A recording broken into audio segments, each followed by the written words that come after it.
Lesson 323. I gladly make the sacrifice of fear. Here is the only sacrifice you ask of your beloved Son. You ask him to give up all suffering, all sense of loss and sadness, all anxiety and doubt, and freely let your love come streaming into his awareness, healing him of pain, and giving him your own eternal joy.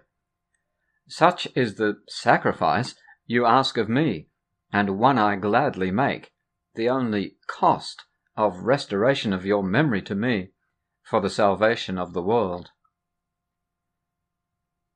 And as we pay the debt we owe to truth, a debt which merely is the letting go of self-deceptions and of images we worshipped falsely, truth returns to us in wholeness and in joy. We are deceived no longer. Love has now returned to our awareness.